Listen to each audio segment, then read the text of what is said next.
நாம் தமிழர். தமிழ் தேசியத்தினுடைய ஒற்றை நம்பிக்கை தலைவர் தந்த தமிழ் கொடை. காரைக்குடியின் சட்டமன்ற உறுப்பினர் தமிழ்நாட்டினுடைய முதலமைச்சர் அண்ணன் சீமான் உங்களோடு.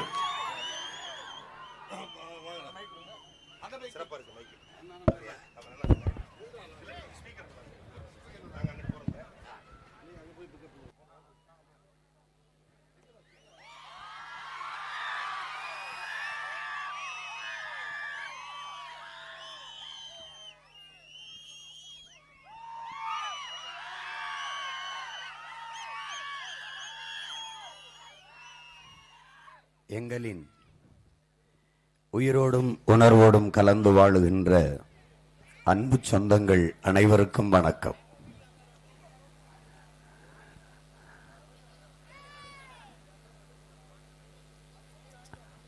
நாம் 60 ஆண்டு காலமாக மாறி மாறி இரண்டு பெரும் அரசியல் கட்சிகள் திமுக அதிமுக 5 ஆண்டுக்கு ஒரு முறை திமுக 5 ஆண்டுக்கு ஒரு முறை அதிமுக என்று மாறி மாறி ஆட்சி செய்து இந்த ஆட்சியாளர்களினுடைய ஆட்சியிலே வாழ்ந்திருக்கிறோம்.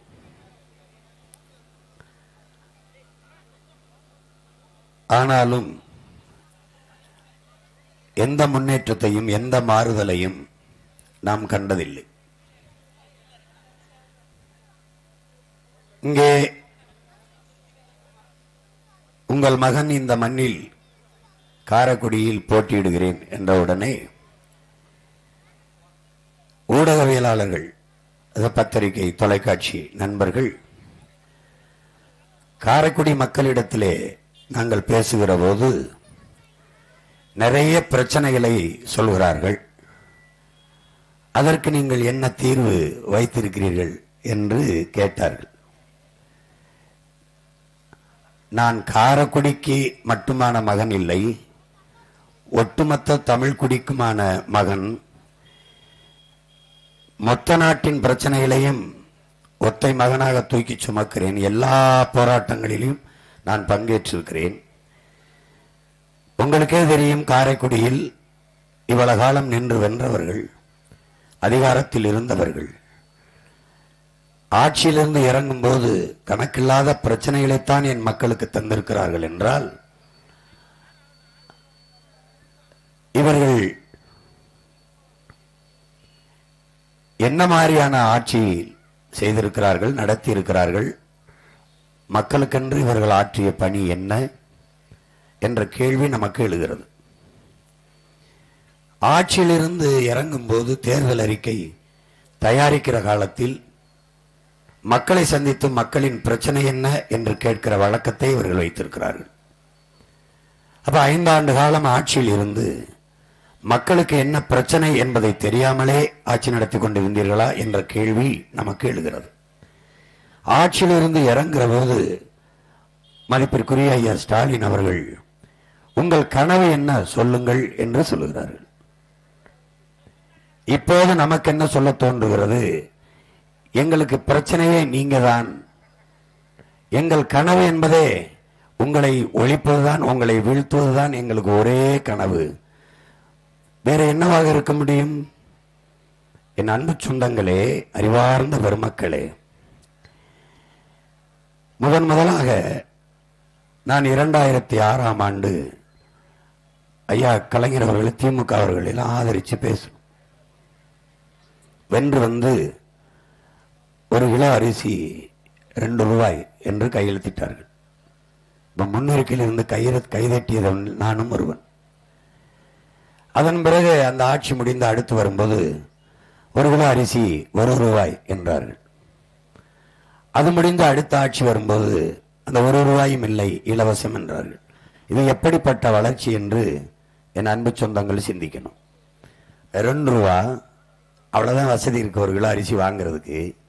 அடுத்த 5 ஆண்டு ஆண்டுட்டு இறங்கும் போது 1 ரூபா வளர்ந்துட்டான். 1 ரூபாய்க்கு தான் வக்கு இருக்கு.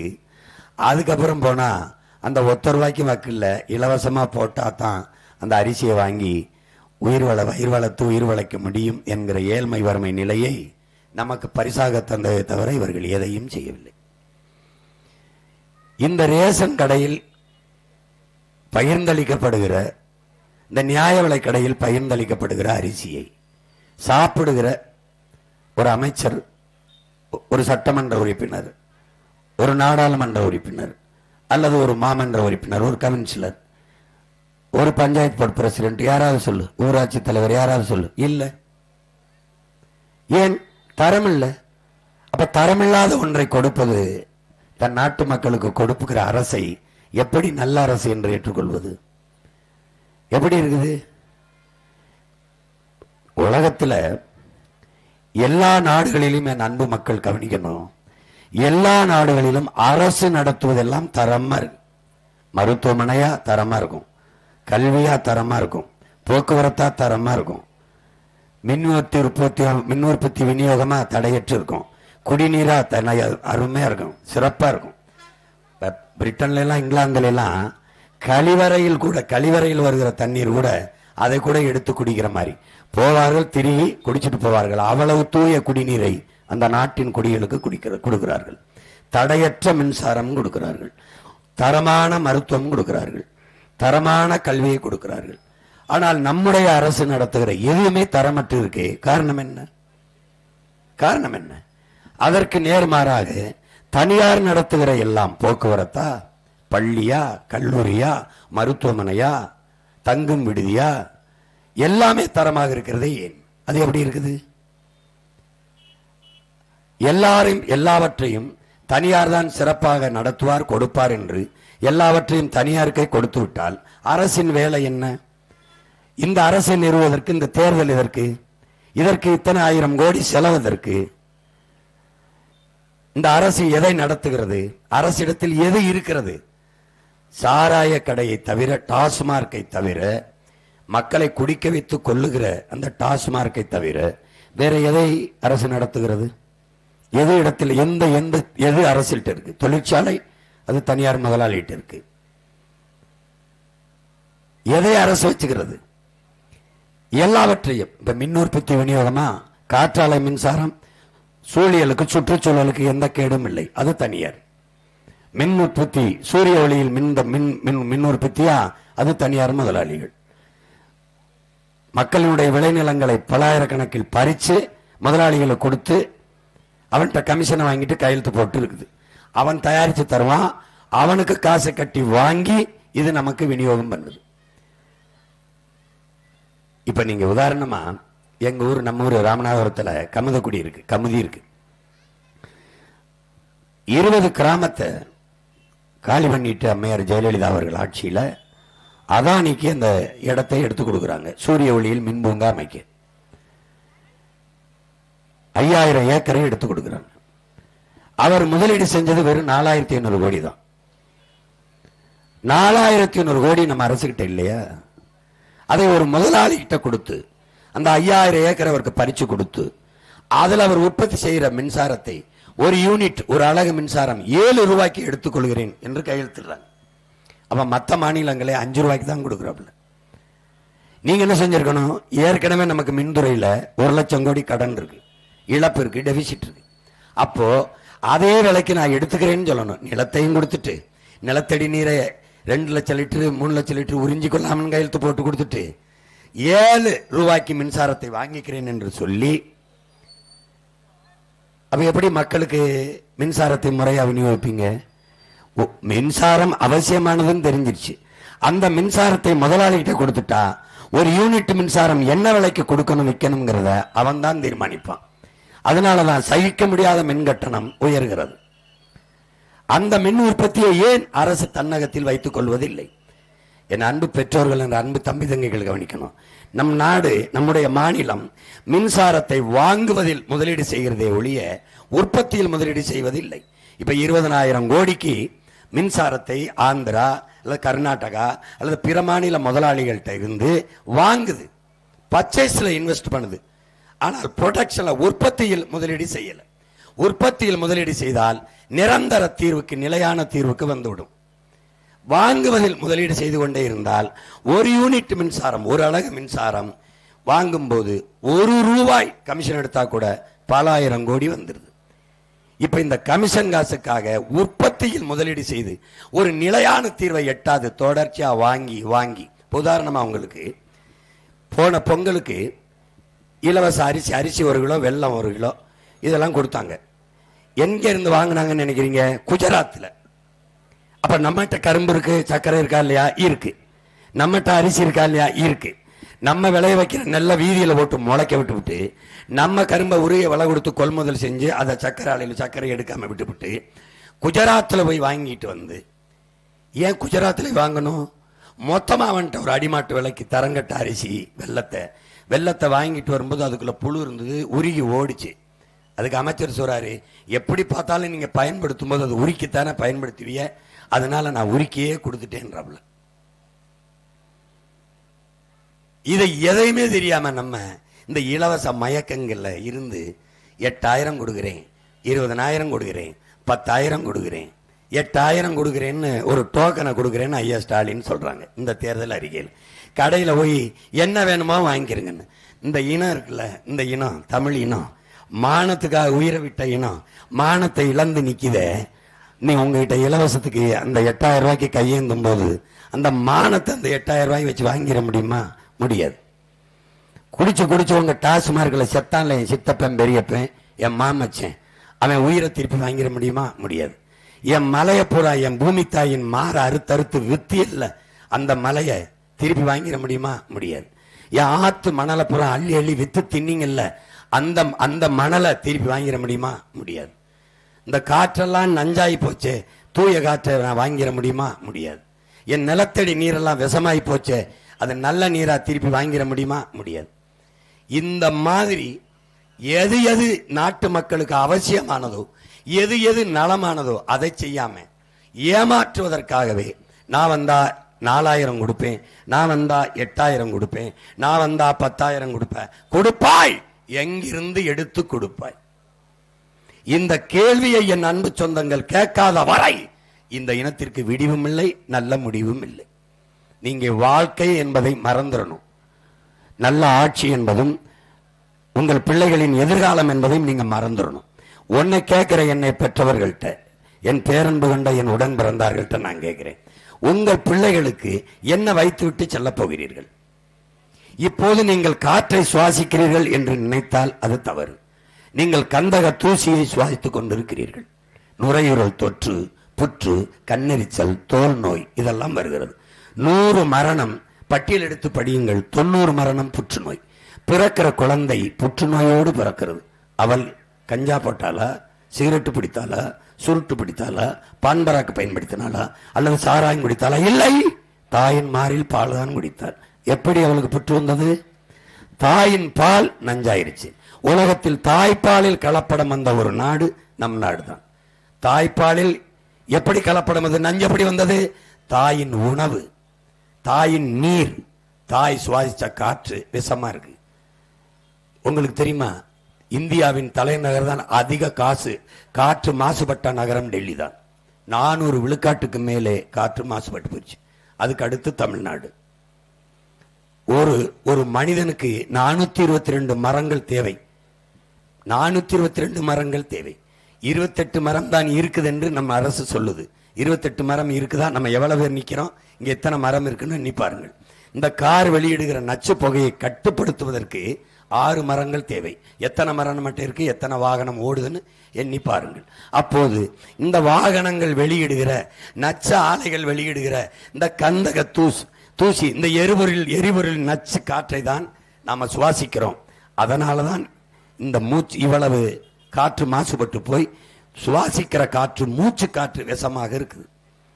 இதை உங்களுக்கு எந்த மகன் பேசுவான்? எந்த தலைவன் பேசுவான்? நீங்கள் பெற்ற உங்கள் மகனை தவிர அக்கறையாக யார் பேசுவா? எவன் பேசுவான்? நீ குடிக்கிற நீர் நீரா? தண்ணீருக்கென்று தனித்த உயிர் இல்லை என் உடன் பிறந்தவர்களே, என்னை பெற்றவர்களே. ஆனால் தண்ணீர் இல்லாமல் உலகத்தில் எந்த உயிரும் இல்லை. தண்ணீருக்கு உள்ளே பல கோடிக்கணக்கான உயிர்கள் இருக்கு. கண்ணுக்கு தெரியாத உயிர்கள், நுண்ணுயிரிகள். அதுக்கு பாக்டீரியா, பூஞ்சை, காளான், இப்படி கண்ணுக்கு தெரியாத உயிர்கள். அது மினரல்னு ஆங்கிலத்தில். அந்த நுண்ணுயிர்கள் தான் மனித உடலுக்கு ஆற்றலை தருகிறது.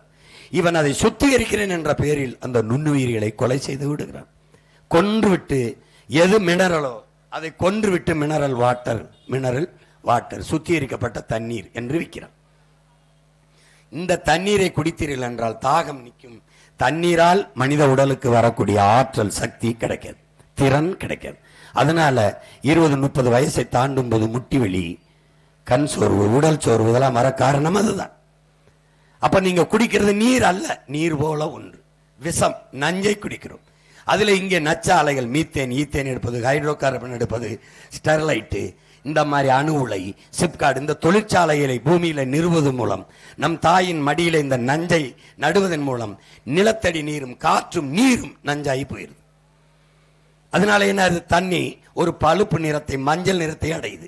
யுரேனியம் அந்த நீர்ல கலந்துருது.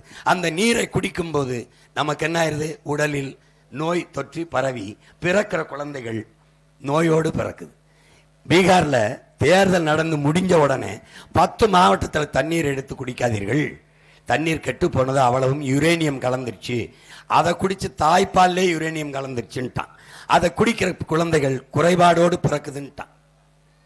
இதை தேர்தலுக்கு முன்னாடி செஞ்சிருந்தா தோத்து போயிருப்பான், தேர்தலுக்கு பின்னாடி சொல்றான். இப்ப ஓ மகன் சொல்றேன் பாரு, ஈரோட்டில் பெருந்துறையில 26 கிலோமீட்டருக்கு அந்த சிப்காட் இருக்கு தொழிற்சாலையில 26 கிலோமீட்டருக்கு பாக்கு எங்கேயும் தண்ணி எடுத்து குடிச்சிடாத, தண்ணி கெட்டுருச்சு, யுரேனியம் கலந்துருச்சுன்றான். தமிழ்நாட்டில் ஒரே ஒரு மகன், ஓ மகன் தான் கேட்டேன், 27வது கிலோமீட்டர்ல எடுத்து குடிக்கலாமா, அது சரியா இருக்கான்னு கேட்டேன். எப்படி அளந்தா நீ 26 கிலோமீட்டர்ல கெட்டிருக்குன்னு? அப்போ தண்ணீரை கெடுக்கிற, காசை கெடுக்கிற, காற்றை கெடுக்கிற, நிலத்தை கெடுக்கிற நச்ச ஆலைகள் எதுக்கு என் தாயின் மடியில நட்ட? எதுக்கு நட்ட? எதுக்கு நட்ட? இதையெல்லாம் எடுத்துட்டு எப்படி சீமான் வேலை கொடுப்ப? ஓ மகன் எப்படி கொடுப்பேன்னு. நிலமும் வளமும் சார்ந்த தொழிற்சாலைகள், இண்டஸ்ட்ரி, வேலை வாய்ப்பு, வளர்ச்சி எப்படி கொடுப்ப? என்னுடைய காரைக்குடியில, தேவகோட்டையில, அல்லது காளையார்கோயில்ல, சருகனியில எப்படி பண்ணுவேன்? என்ன மண்ணை ஆய்வு செய்வேன், என் மண்ணில் என்ன வரும்னு பார்ப்பேன். கரும்பு 2000 ஏக்கர்ல கரும்பு ஓடுவேன். நிலம் இல்லையே சீமான், என்ன பண்ணுவேன்? என் ஆத்தால பண்ணிட்ட ஒத்திக்கு வாங்குவேன். எப்படி? 25 ஆண்டுக்கு லீஸ் எடுப்பேன். பட்டரம் நில உரிமை அவர்கிட்ட இருக்கும். இந்த நிலத்துக்கு 25 ஆண்டுக்கு விலை அவர் சொல்லுவார், கொடுத்துட்டு கையெழுத்து போட்டு வாங்கிடுவேன். 25 ஆண்டுக்கு ஒப்பந்தம் பண்ணி 2000 ஏக்கர்ல கரும்பு, கரும்புல இருந்து தொழிற்சாலை, வெல்லம், சர்க்கரை, கரும்பு சக்கையிலிருந்து சாப்பிட்ற தட்டு, பிரேசில் கரும்புல இருந்து எத்தனால்ங்கிற ஒரு பெட்ரோல் தயாரிக்குது. பெட்ரோல் உங்க மகன் போட்டு காட்டுவேன். நீங்க கையில் அந்த அலைபேசி வச்சிருந்தா தட்டி பார்த்தீங்கன்னா பிரேசில்னு போட்டு எப்படி இந்த கரும்புல இருந்து தயாரிக்குது பாரு. இந்த எத்தனால் பெட்ரோல் தயாரிப்பேன், இந்த சர்க்கரை தயாரிப்பேன். அப்போ எத்தனை இண்டஸ்ட்ரி? சக்கையிலிருந்து சாப்பிட்ற தட்டு தயாரிக்கிறது, கரும்புல இருந்து வெல்லம் தயாரிக்கிறது, சர்க்கரை தயாரிக்கிறது. இதுல என்ன ஆயிருதுன்னா, படித்தவன் படிக்காதவன் அனைவருக்கும் அரசு வேலையை கொடுத்துருவேன். எப்படி? கரும்பை வெட்டுறதுக்கு நாட் நீட எஜுகேஷன் தேவையில்லை, படித்தவன் தேவையில்லை. கரும்புல சர்க்கரை காய்ச்சறதுக்கு படித்தவன் தேவையில்லை, அங்க படிக்காதவனுக்கு வேலை. ஆனா எத்தனை டன் வெல்லம் காய்ச்சிருக்கேன் அதை காடுக்கின்றதுக்கு படித்தவன் தேவை. இந்த சர்க்கரையை வெளிநாட்டில் சந்தைப்படுத்துவதற்கு, வெளிநாட்டில் சந்தைப்படுத்துவனுக்கு படித்தவன் தேவை. அப்ப ஒரே இடத்துல, வாழ்விடத்தில் படித்தவன் படிக்காதவன் அனைவருக்கும் அரசு வேலை. இனி படிக்காதவரே இல்லை என்ற நிலையை உருவாக்குவது எங்களின் அடுத்த வேலை என்ற நிலையை கொண்டு வருவேன். அப்ப இந்த தொழிற்சாலையில என் நிலம் கெடாது, என் நீர் கெடாது, என் காற்று கெடாது, வாழ்விடத்திலே அரசு பணி. அடுத்து என்ன செய்வாய் சீமான்? பல 1000 ஏக்கர்ல மாட்டு பண்ணை, தேவகோட்டையில, காளையார்கோயில்ல, சருகனியில போடுவேன். மாட்டு பண்ணையிலிருந்து பாலாடை கட்டி, தயிர், மோர், வெண்ணெய், நெய் தயாரிக்கிற தொழிற்சாலை. மாட்டு கழிவை எடுப்பேன். ஆட்டு பண்ணை வச்சிருப்பேன், ஆட்டு பண்ணை கழிவை எடுப்பேன். கழுதை வளர்ப்பேன், கழுத கழிவு. நாட்டுக்கோழி வளர்ப்பேன், நாட்டுக்கோழி கழிவு. எல்லாத்தையும் கொண்டு போய் என் மாடு தின்னுட்டு போட்ட, ஆடு தின்னுட்டு போட்ட இலைதலை கழிவு, மக்கிய மரம், இலைதலை கழிவு எல்லாம் எடுத்துக்கிட்டு போய் பெரிய குப்பை கிடங்கு 200-300 ஏக்கரில் தயாரித்து அதுக்குள்ள வச்சு மக்க வச்சு ஆடு மாட்டு கழிவுல இருந்து பயோகேஸ் எடுப்பேன், மீத்தேன், ஈத்தேன் எடுப்பேன். சிலிண்டரில் நிறைச்சி என் மக்களுக்கு தடையில்லாம இந்த எரிகாற்றை கொடுப்பேன். இந்த சிலிண்டர் வரல போகல அந்த பேச்சுக்கு இடம் இல்லை. புரியுதுன்னு நினைக்கிறேன். இப்போ சிலிண்டர் தட்டுப்பாடு இருக்கு. இவங்கள மாதிரி 3 சிலிண்டர் ஓசையா கொடுப்பேன், 6 சிலிண்டர் ஓசையா கொடுப்பேன். அப்படி எதையும் ஓசையா கொடுக்க மாட்டேன், தடை இல்லாமல் கொடுப்பேன். எதை இலவசமா தருவேன்? உலகத்தில் உலகத்தின் தலை சிறந்த கல்வியை பின்லாந்து கொடுக்குது. அதை தாண்டி சரியா சமமா தரமா கல்வியை கொடுப்பேன். பிறகு அதை கொடுப்பேன். மருத்துவம், உயிர் காக்கும் மருத்துவம். முதலமைச்சருக்கு முடியலனா அப்பலோவில் படுக்கிறார், அமைச்சருக்கு முடியலனா காவிரியில படுக்கிறார். ஆனால் என் மக்களுக்கு முடியலை என்றால் அரசு மருத்துவமனைக்கு போறார்கள். அரசை நடத்துவர்களுக்கே அரசு மருத்துவம் மீது நம்பிக்கை இல்லை. இப்போது தகர்க்கிறோம். தனியார் மருத்துவமனையை விட அரசு மருத்துவமனையின் தரத்தை உயர்த்தி உலகத்தரத்திற்கு சரியான சமமான தரமான மருத்துவத்தை என் மக்களுக்கு கட்டணம் இல்லாமல் கொடுக்கிறோம். அடுத்து தூய குடிநீரை கொடுக்கிறோம். ஏன்? தண்ணீர் விற்பனை பண்டம் இல்லை, வந்தவன தண்ணீர் விற்பனைக்கு தடை விதிக்கிறோம். தண்ணீர் விற்கக்கூடாது. ஏன்? உலக உயிர்களின் உயிர் பால், உயிர் தேவை. தண்ணீர் மனித தேவை மட்டுமல்ல, மரம், செடி, கொடி, புல்லு, பூண்டு, நாய், நரி, மான், மயில், கொக்கு, குருவி, தேனீக்கள், வண்டு, வண்ணத்து பூச்சி எல்லாத்துக்குமான உயிர் தேவையாக இருக்கிறது. அதை விற்கக்கூடாது. தண்ணீர் விற்பனை பண்டம் அல்ல, விற்பனை பண்டம் அல்ல. அப்ப என்ன செய்யறோம்? தண்ணீரை, தூய குடிநீரை நானே என் மக்களுக்கு கொடுத்துருவேன். இது 3 தான் உங்கள் பிள்ளையின் ஆட்சியில் கட்டணம் இல்லாது தரமாக, சரியாக, சமமாக, இலவசமாக கொடுக்கப்படும். மற்ற எதுவும் இலவசம் இல்லை, ஒழிக்கப்படும். நீ அரிசி இலவசம், பருப்பு இலவசம், வேட்டி இலவசம், அதெல்லாம் கிடையாது. அதெல்லாம் நீங்க வாங்கி கொள்கிற அளவுக்கு வேலை வாய்ப்பை கொடுத்து வருவாயை பெருக்கி ஒரு தற்சார்பு வாழ்க்கை முறையை உங்களுக்கு தந்துருவேன். இதுதான் உங்கள் மகனின் கனவு. நீங்க இலவசம்தான் வேணும் அப்படின்னா நீங்க அவங்களுக்கே ஓட்ட போடுங்க. வேணாம், இலவசம் பெற வேண்டிய ஏழ்மை வறுமையில் நிலை இல்லாது எங்கள் வாழ்க்கை தரத்தை உயர்த்த வேண்டும் என்றால் உங்கள் மகனுக்கு வாக்கை செலுத்தி வெற்றி பெற செய்யுங்கள். இதுவரை இந்த நிலத்தில் இத்தனை முறை ஆட்சியில் இருந்திருக்கிறார்கள், இத்தனை முறை அதிகாரத்தில் இருந்திருக்கிறார்கள். என்ன செய்திருக்கிறார்கள் என்று பாருங்கள். என்ன செய்திருக்கிறார்கள்? காங்கிரஸ்காரர்கள் அம்மா மம்தா பானர்ஜி மத்திய அமைச்சரவையில் இருக்கும்போது அவர்கள் மாநிலத்திற்கு செஞ்சது என்ன? ஐயா லல்லு பிரசாத் தொடர்வண்டித்துறை அமைச்சராக இருக்கும்போது எல்லா பீகாரியனுக்கும் வேலை கொடுத்தார். நம்ம ஐயா எத்தனை முறை மத்திய அமைச்சராக இருந்திருக்கிறாரு? இந்த சிவகங்கைக்கு காரைக்குடிக்கு ஏடிஎம் திறந்ததை தவிர ஏடிஎம் எதுக்கு? அவன் அங்கிக்கும் உங்கிக்குமே எல்லாடிட்டு இருக்கிறான். அவனுக்கு போய் வங்கியை திறந்த என்ன பண்ண? என்ன நடந்திருக்கு சொல்லுங்க? அரையங்களும் வளர்ந்திருக்கிறதா உன் ஊர், உன் தொகுதி, உன் நாடு, உன் மாநிலம்? என்ன நடந்திருக்கு? எப்படி இதை இந்த மூத்த அரசியல் தலைவர்கள் சகிக்கிறார்கள்? வாக்குக்கு காசு கொடுப்பதை எப்படி பொறுக்கிறார்கள்? இலவசத்தை கொடுத்து என் மக்களை ஏமாற்றுவதை எப்படி சகிக்கிறார்கள்? இந்த நாட்டின் மாண்புமிக்க நீதி, இந்த நாட்டில் இருக்க கற்றறிந்த பெருமக்கள், இந்த நாட்டையும் மக்களையும் நேசிக்கிற பெருமக்கள், சமூக ஆர்வலர்கள், மானுட உரிமை பேசுகிற பெருமக்கள் எப்படி நேசிக்கிறார்கள்? எப்படி இதை சகிக்கிறார்கள், பொறுக்கிறார்கள்? அறிவார்ந்த ஆசிரியர் பெருமக்கள், அறிவை போதிக்கிறவர்கள் எப்படி பொறுக்கிறீர்கள்? இலவசத்தில் இழக்கிற பணத்தை எங்கிருந்து எடுக்கிறாய்? ஒரு நல்ல ஆட்சி என்பது இலவசத்தை கொடுத்து மக்களை ஏமாற்றுவதான் என்றால் அது எப்படி ஒரு ஆட்சி? அதை எப்படி சகிக்கிறீர்கள்?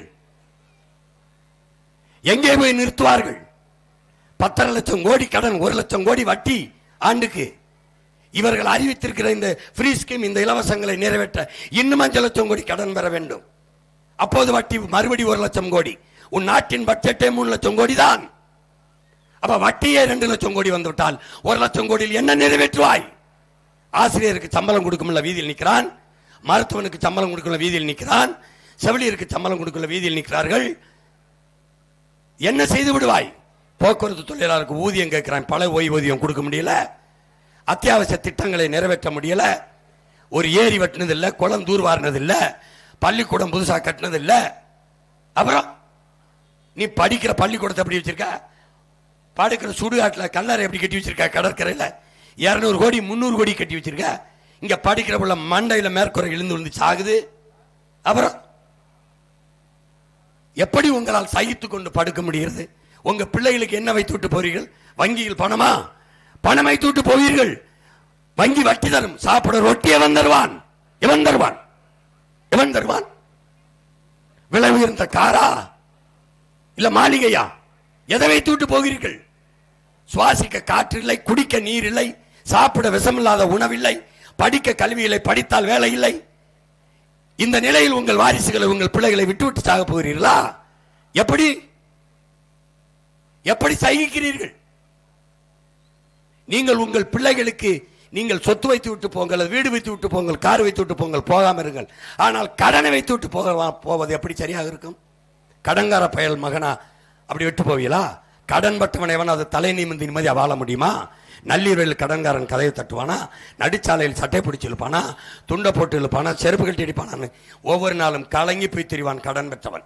அப்ப 10 லட்சம் கோடி கடன் பெற்றவன் நாடு மட்டும் எப்படி இருக்கும்? எப்படி இருக்கும்? இவங்க தலைவன் பேசிக்கிட்டு வீதியில வர்றாங்களே, நீ எப்படி மதிக்கிற?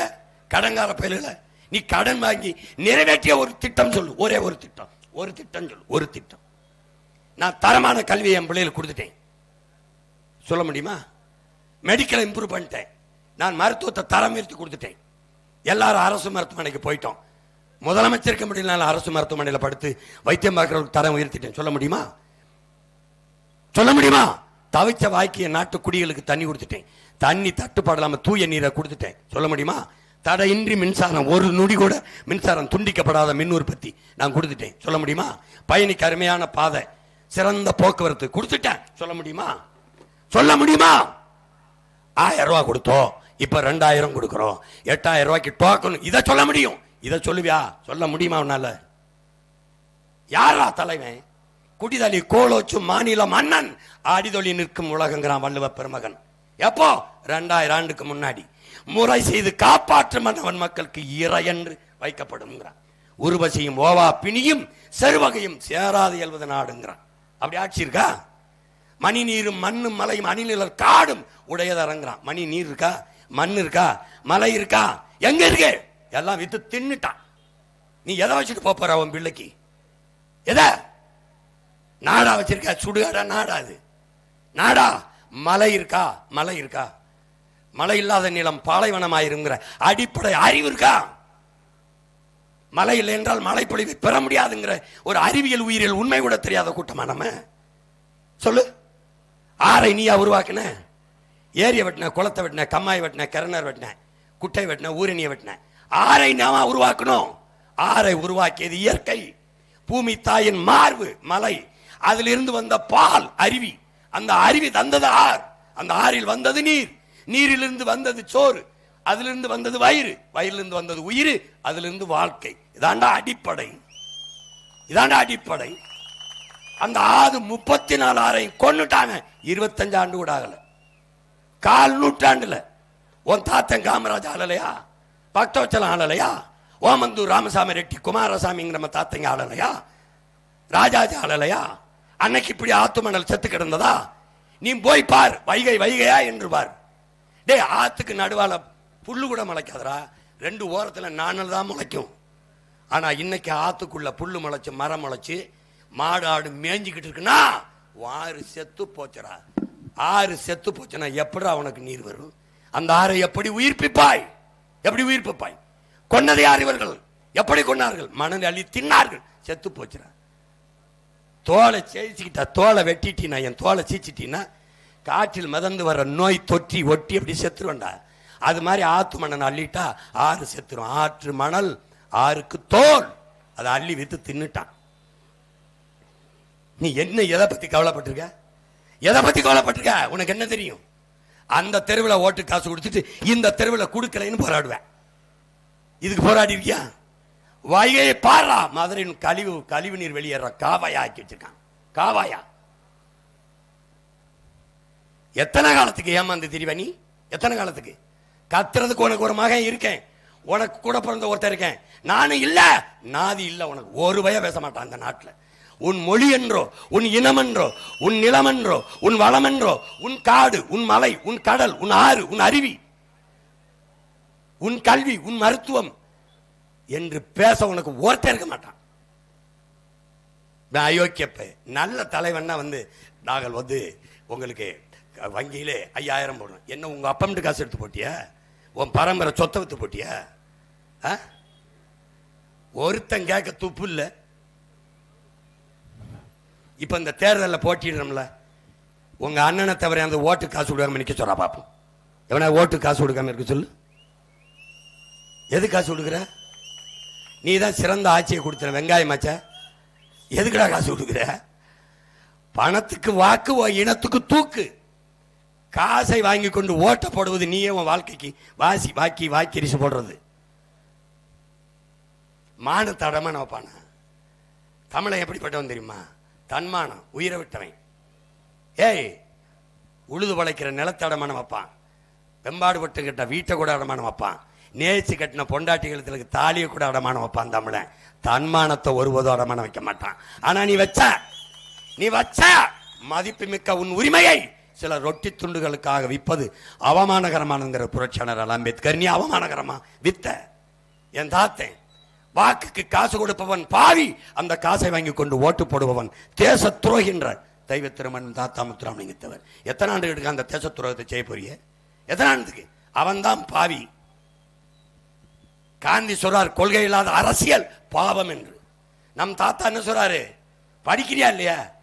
போற ஒவ்வொரு தடவை நினைவிடத்துல போய் மாலை வைக்கிற, சிலைக்கு மாலை போடுற, படிச்சியா இல்லையா? என்ன சொல்றாரு? கொள்கை இல்லாத அரசியல் வியாபாரம். பாரா எப்படி வியாபாரம் பண்றான்னு. எந்த பக்கம் சீட் அதிகம், எந்த பக்கம் நோட் அதிகம். ஏண்டா அரசியல் வியாபாரம் பண்ணி திரியிறான். அரசியல் வியாபாரம் பண்ண வந்த மகன் தான் நேரம் செஞ்சிருப்பேன். அரசியல் விடுதலை பெற வந்த மகன்கிறனால தான் எவனோடும் சேராம தனிச்சு நிக்கிறேன். வைத்தியக்காரா சும்மா போட்டு பாரா ஒவ்வொரு கட்சியும். போன தடவை இங்க இருந்தவன் என்ன ஆயிடுச்சு? அவனுக்கு பேதி வாந்தியா? எதுக்கு அங்க போன? எதுக்கு போன? சீட்டு நோட்டு அதிகம்டா. எதுக்கு இங்க போன? போன தடவை அங்க இருந்து இங்க எதுக்கு வந்தா? என்னது? எப்படி உங்களால் இதெல்லாம் சைத்துக்கிட்டு போய் தூங்க முடியுது? எப்படி தூங்க முடியுது? அநீதியை பொறுத்து சைத்து அடிமையாகி போன கூட்டம் ஆயிட்டோம் நம்ம. நீ யாரோட பரம்பரை? 3 கிலோமீட்டருக்கு அங்கிருந்து பீரங்கி வச்சு சுட்டு போடுவான்டா. தூரத்திலிருந்து குறிபாத்து சுடுற துப்பாக்கி வச்சிருக்கான்டா அவன். நம்மகிட்ட வேலும் வாழும் தாண்டா இருக்கு, ஒண்ணுமே இல்லடா. சண்டைக்கு போனா செத்துருவோம் தெரியும் நம்ம பாட்டனுக்கு, புளித்தவனுக்கு தெரியும், நம்ம பாட்டனுக்கு தீரன் சின்னமலைக்கு தெரியும், நம்ம பாட்டு அழகுமுத்துக்கோனுக்கு தெரியும், நம்ம பாட்டிக்கு அப்பத்தாவுக்கு வேலுநாச்சருக்கு தெரியும், நம்ம பாட்டை மருது வண்டிக்கு தெரியும். சண்டைக்கு போனா செத்துருவோம்னு. ஆனா ஏன் போனா? மான தமிழனுக்கு மரணத்தை விடவும் மானம் பெரிது என்பதால போனான். வெள்ளக்காரன் காலத்துல அவன் காலில் போய் சரணடைந்து வாழ்வதை விட சண்டையிட்டு சாவது மேன்மையானதுன்னு செத்தான். அவன் ரத்தம் ஓடுதா இல்லையா? எனக்கு ஓடுது, உனக்கு ஓடுதா இல்லையான்னு சோதிச்சு பார்த்துக்க. ஓடனாலதான் என்ன பண்றேன்? மொத்த கூட்டத்தையும் ஒத்த மகனை எழுத்து நின்று சண்டையிடுறேன். மொத்த கட்சி கூட்டணிய ஒத்த கட்சி எதிர்த்து நிற்கும். மொத்தத்தில வீர வேணும் சுடலமாடா. இந்த வித்தைகளை கத்துக்காம சத்தியத்தை ஒத்துக்காம கத்துனா போனதெல்லாம் கிடைக்குமாடா தம்பி, கத்துனா போனதெல்லாம் கிடைக்குமாடா. உங்க மொத்த கட்சி கூட்டணிய ஒத்த கட்சி மோதி வெல்லும். மொத்தத்துல வீர வேணும் சுடலமாடா. இந்த வித்தைகளை கத்துக்காம சத்தியத்தை ஒத்துக்காம கத்துனா போனதெல்லாம் கிடைக்குமாடா தம்பி, கத்துனா போனதெல்லாம் கிடைக்குமாடா. புலி வசித்து கிடந்தாலும் புள்ளை தின்ன மாட்டாது, போட்டத திங்கிறமே சுடலமாடா. நம்ம பொண்டு உள்ள வாழ்க்கையில கண்ட சுகம் ஏதும் இல்ல, தெண்டத்துக்கு உழைக்கிறமே நியாயமாடா தம்பி, தெண்டத்துக்கு உழைக்கிறமே நியாயமாடா. அடுத்த வேலை சோத்துக்கில்ல, அடகு வைக்க பண்டம் இல்ல, யாரால இந்த நிலை சுடலமாடா.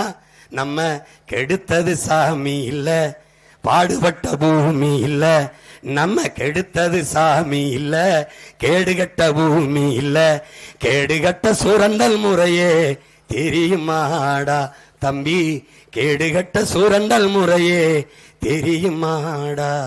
உங்க மொத்த கட்சி கூட்டணிய எங்க ஒத்த கட்சி மோதி வெல்லும். மொத்தத்தில வீர வேணும் சுடலமாடா. இந்த வித்தைகளை கத்துக்காம சத்தியத்தை ஒத்துக்காம கத்துனா போனதெல்லாம் கிடைக்குமாடா தம்பி, கத்துனா போனதெல்லாம் கிடைக்குமாடா. என் அன்பு சொந்தங்களே, என் அருமை பெற்றோர்களே, என் உயிருக்கிலேயே என் உடன் பிறந்தார்களே, இனிமேலாவது விழித்துக் கொள்ளுங்கள். விழிப்புணர்வற்ற சமூகத்தில் நடிப்பவனுக்கே முதலிடம் கிடைக்கும் என்கிறார் ஐயா இறையன்பு. விழிப்புணர்வே விடுதலையின் முதல் படி என்கிறார் எங்களுடைய உயிர் தலைவன் மேதகவி பிரபாகரன் அவர்கள்.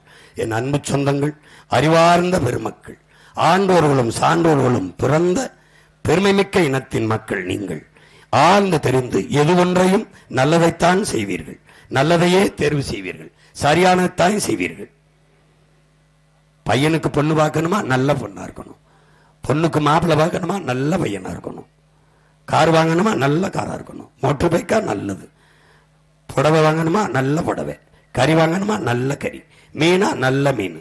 எல்லாவற்றிலும் நல்லதை தேடுகிற நீங்கள் நாட்டை ஆளுகிற தலைவர்களில் மட்டும் ஏன் தருதலைகளையே தேர்வு செய்து செய்து செய்து ஒவ்வொரு 5 ஆண்டுக்கு ஒரு தடவை வைக்கிறீர்கள்? 5 ஆண்டு கால நம் வாழ்க்கையின் எதிர்காலத்தை தீர்மானிக்கிற தலைவன் யார் என்பதை யோசித்து பாருங்கள். கொடுத்து விட்டீர்கள் வாய்ப்பு. ஐயா கருணாநிதி அவர்கள் ஆட்சியிலே 25 ஆண்டுகள், அம்மையார் ஜெயலலிதா ஆட்சியிலே 20 ஆண்டுகள் வாழ்ந்து விட்டாச்சு. ஐயா எடப்பாடி ஐயாவில் 4.5 ஆண்டுகள், ஐயா ஸ்டாலின் 5 ஆண்டுகள் வாழ்ந்து விட்டீர்கள். வாழ்ந்து விட்டீர்கள். என்ன கண்டீர்கள்? என்ன மாறுதல்? என்ன தேர்தல்? என்ன ஆறுதல்? ஒண்ணுமில்லை. ஒரே ஒரு முறை உங்கள் மகனுக்கு ஒரு வாய்ப்பு. வாழ்ந்துதான் பாருங்களேன். உங்க பிள்ளையின் ஆட்சியில பூமியின் சொர்க்கமாக, உலகத்தின் தலை சிறந்த நாடாக, ஊழல் லஞ்சமற்ற நாடாக, பசி பஞ்சமற்ற நாடாக மாத்தி படைக்கிறனா இல்லைன்னு மட்டும் பாருங்க. நான் படைப்பேன்.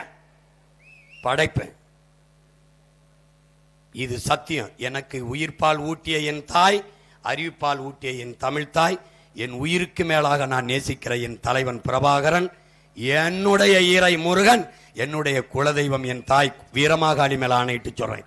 உங்க மகன் உலகத்தின் தலை சிறந்த நாடாக படைப்பேன். கோடி கனவு என் மண்டைக்குள்ள கூடி நிறைவேற்ற எனக்கு வாய்ப்பு தாருங்கள் என்றுதான் கேட்கிறேன். அதான் கொடுத்துட்டியே. கருணாநிதிக்கு 20, அப்புறம் மகனுக்கு 20, ஒரு 5 வருஷம், அப்புறம் எல்லாம் கொடுத்துட்டியே. ஓ மகனுக்கு ஒரு தடவை கொடு. என்ன இவங்களை விட மோசமா ஆட்சி செஞ்சிருவேன் நீ நினைக்கிற? இதை விட உனக்கு நான் நேர்மையாளன்னு எப்படி காட்டணும்னு நினைக்கிறீங்க? எத்தனை தேர்தல், எவ்வளவு 1000 கோடி எனக்கு பேரம்பிச்சிருப்பான், எவ்வளவு பதவி ஆசை காட்டியிருப்பான். வந்த மனோலாம் பேரம்பிச்சு அங்கிட்டு ஓடுறானே. அற்ப தோல்வியை சந்திக்க பயப்படுறான். வந்தவன் ஒரு தேர்தலோட நிக்கல, 2 தொகுதியில நிக்கணும்ன்றான். தோல்விக்கு பயந்துகிட்டு நான் 2 முறை தேர்தல தோற்றுக்க, ஆனாலும் என் மக்களை நம்பி ஒரே தொகுதியில நிக்கிறேன். என் நேர்மையை நீ புரிஞ்சுக்கணும்ல. வாக்குக்கு காசு தந்தா தான் ஓட்டு போடுவாங்கன்னு சொல்றாங்க. தர மாட்டேன். போட்டா போட்டும், போடலைன்னா போகட்டும். என் மக்களை நான் வாக்குக்கு காசு கொடுத்து கெடுக்க மாட்டேன், இலவசம் அறிவிக்க மாட்டேன். என் மக்களை தன்மானத்தை இழக்க வைக்க மாட்டேன், கையேந்தி நிக்கிற நிலைமையில் வைக்க மாட்டேன். தலை நிமிர்ந்து வாழ்கிற தச்சார் வாழ்க்கை கொடுப்பேன்னு நினைக்கிறேன். கத்தி புரிய வைக்கிறேன். முடியல, போட்டு காட்டுறேன். எப்படி பாரு செய்வேன் மகன், எப்படி செய்வேன் பாரு. இப்ப பாரு, நான் காரைக்குள்ள போட்டு காட்டுவேன். படிப்பை எப்படி பிள்ளைகளுக்கு கொடுப்பேன்னு போட்டு காட்டுவேன். நேற்று போட்டு காட்டினேன், மறுபடியும் போட்டு காட்டுறேன். அதையாவது பாருங்க. அதுல நம்பிக்கை வந்தா இந்த மகனுக்கு கொடுங்க. எல்லாரும் பேசுறத கவனிங்க.